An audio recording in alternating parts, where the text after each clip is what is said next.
Hello everyone and welcome back. If you do not know me, my name is Paula. I am a certified Christian life coach, speaker, author, and founder of Beautifully Made, and welcome back. So this will be the last installment in our Fearlessness series that we've been doing for February, all right? If you have not listened to or watched the previous installments of this, I encourage you to pause this video right where you are right now.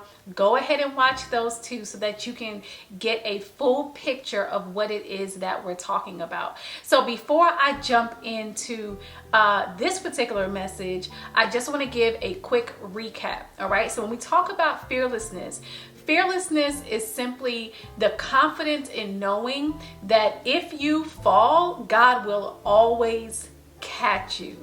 All right. Fearlessness is about knowing, I'm going to take that leap because I serve a God who does not fail. I serve a God who's going to make sure that I'm taken care of. I serve a God who walks with me, right? So I'm going to leap because I know who I serve.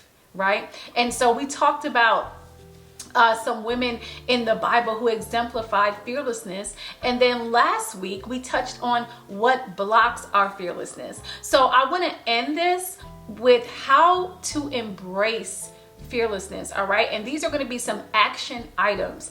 So make sure that you are taking notes, whether it be on your phone or writing it down, whatever works best for you. Make sure you capture these so that you can begin to implement them. All right. So the first thing when it comes to embracing fearlessness is to stop focusing on your own abilities and partner with God.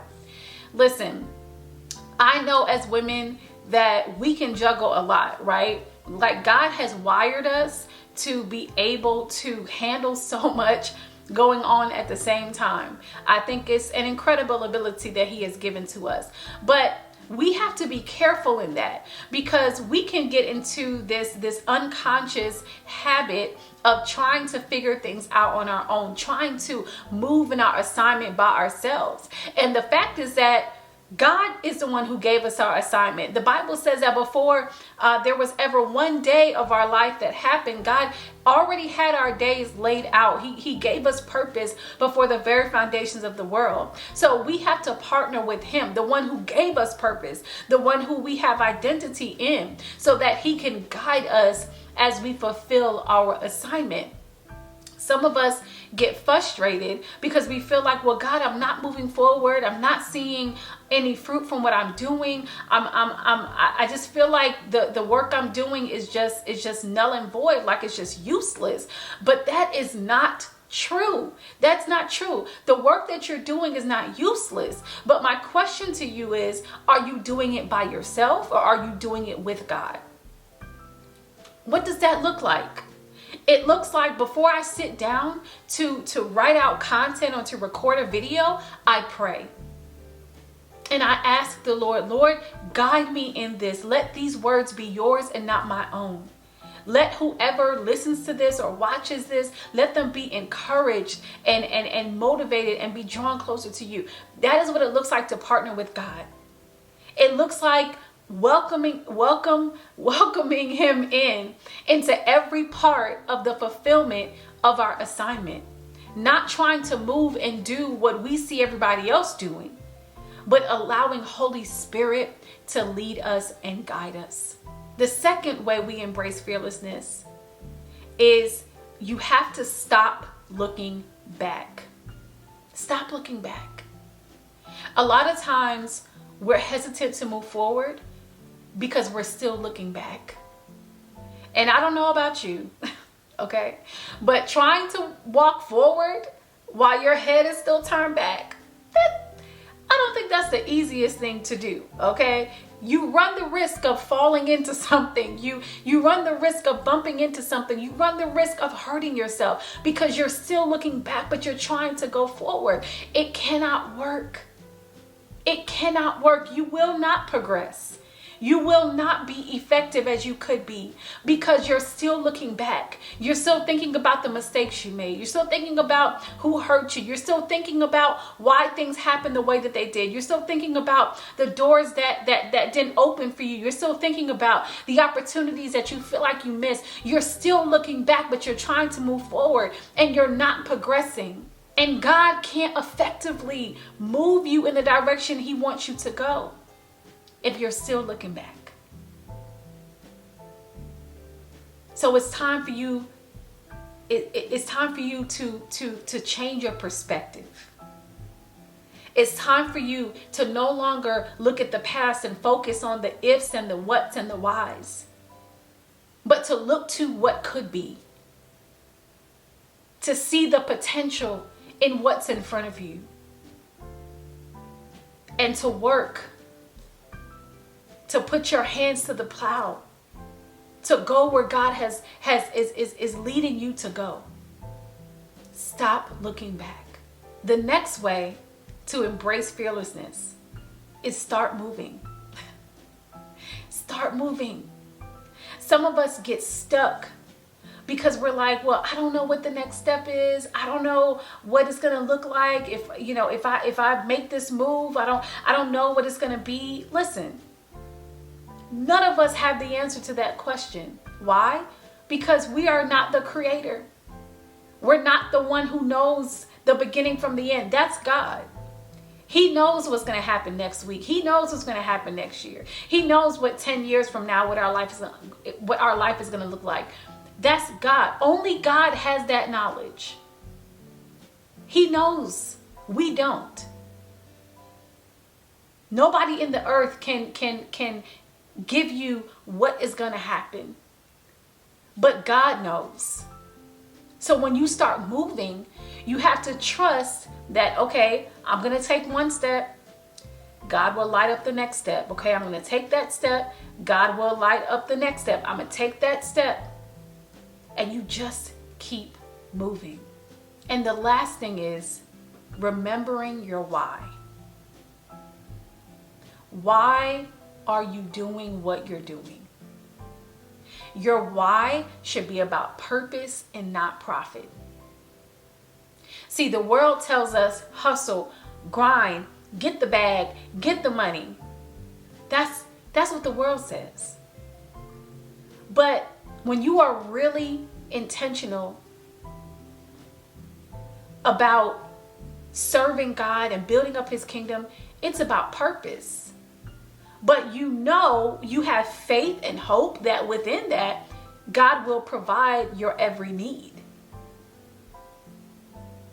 So it's about purpose. When you sit down and somebody asks you, why are you making YouTube videos for women to watch? Like, what's the point? If your first answer is, well, you can make a lot of money on YouTube and I want to get to the point where I can monetize my videos and I can make money. If that's the first answer that's in your mind and comes out of your mouth, I challenge you to reevaluate why you're doing what you're doing. Because it should be about purpose. Of course, God desires for us to have what it is that we need. I don't believe that God is a God of lack. I don't believe that God desires for us to live in lack. I believe that we serve a God who is about overflow and abundance. So I'm all about building and establishing generational wealth, right?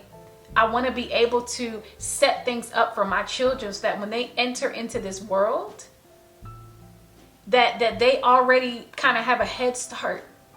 I believe in debt freedom. So there are things about money and all of that definitely play a factor when it comes to our purpose and what God has called us to do.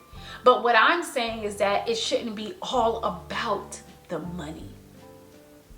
All about the fact that, well, the more followers I get, the more money I can make. No. The more followers I get, the more women I can minister to, the more women I can encourage, the more women I can uplift, the bigger this community becomes. That's That's what it's about. And God, if it happens to be something that you use as a stream of income into my life, then so be it. I believe that God has given us ideas to produce wealth. But the key is, don't make it all about money. It should be about purpose. It should be about purpose. And the wealth that's generated, that's a cherry on top. That's the bonus that comes with it.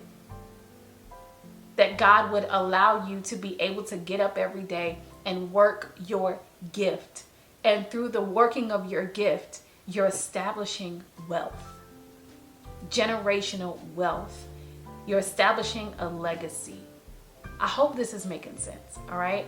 So when we talk about embracing fearlessness, I just wanted to give you just a few tips, okay? So let's recap. So again, embracing fearlessness, you want to stop focusing on your own abilities and partner with God, all right? Stop looking back, change your perspective, all right? Start moving, and remember your why. Remember your why. And is your why about purpose, or is it more about the profit? Is it more about the money that you can make?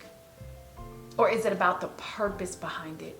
Is it about the fact that as God moves you into a place of working in your gift full time, that now you're able to spend more time with your family and your children, and you're able to do more in the community, and you're able to have that freedom and flexibility?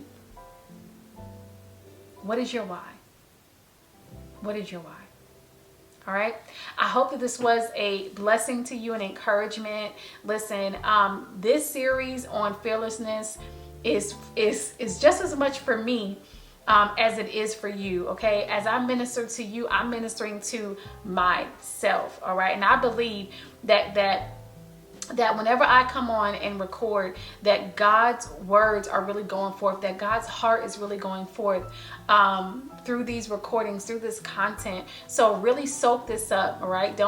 Please don't look at this as just me just sitting down and kind of rambling off to you, but I really want you to listen to this with an open heart, open mind, all right, and really capture this information. So again, I hope that this fearlessness series blessed you. Go back, watch some replays, share this. I know that you have a girlfriend or two who could use this information, and you guys can keep each other accountable when it comes to being fearless, all right, and embracing the woman that God has called you to be. Now is your time to rise up and walk in that confidence and boldness that God has given you. I'm so excited for you. Make sure you leave a comment down below. Let me know how this has blessed you. Let me know how, what you've taken away from this and what you're going to implement moving forward. All right. Make sure you are subscribed, share this, and I will see you all in the next one. Bye.